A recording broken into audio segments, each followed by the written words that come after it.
friends, welcome back. We're talking today about equidistant chords. Equidistant chords, so chords that are the same distance away from the center in our circle. Now you're going to want to grab your notebook because we're going to talk notes here. This is a theorem. It says two chords are congruent if and only if, that's an aggressive if, that's what I like to call that, if and only if they are equidistant from the center. So these guys are congruent. A, B, and C, D are congruent if and only if E, F, and E, G are congruent as well. So because these guys are congruent, then these ones are. So let's apply that rule. All right, here we go.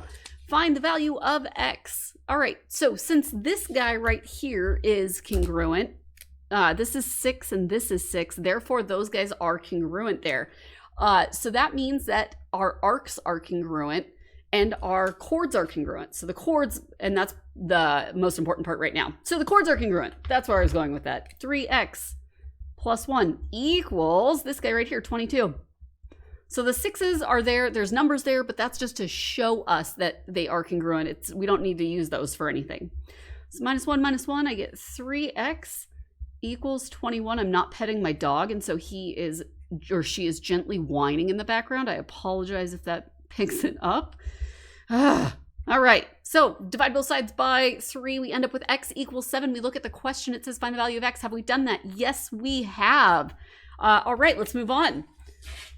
New one. Okay, so in this case, find the measure of arc LN. Well, we take a look at this and I see that one of my rules that I've apply, or one of the rules that I've gathered in my toolbox is that if these are equidistant from the center, and they have to be perpendicular, then these chords are congruent. And so in that toolbox, we also have a previous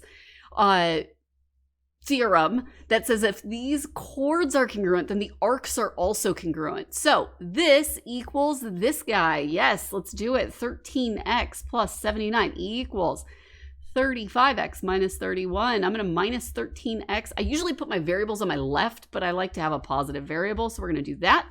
These cancel out. I'm going to add 31 plus 31.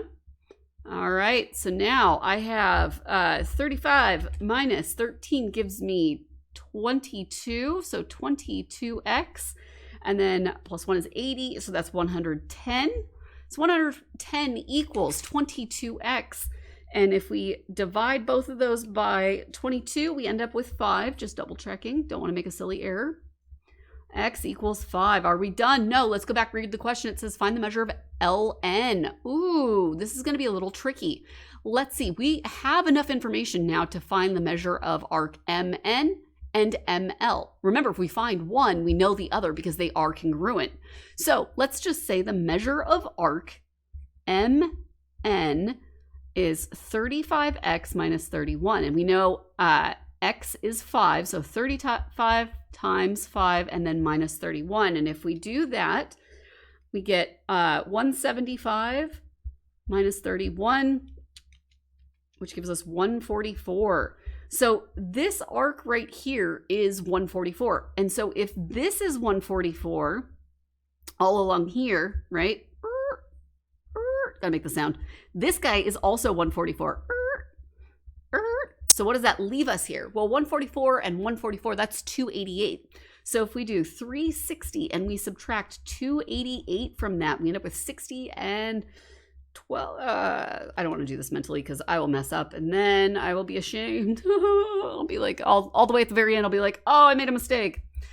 So that's 72. So this has to be 72 degrees right in here, because if I do 72 plus 144 plus 144, I get 360, which is the number of degrees in a circle. So the measure of LN is 72 degrees. Now we've answered the question. If you have any questions of your own, leave them below or ask your teacher, and we'll see you next time. Thanks, guys.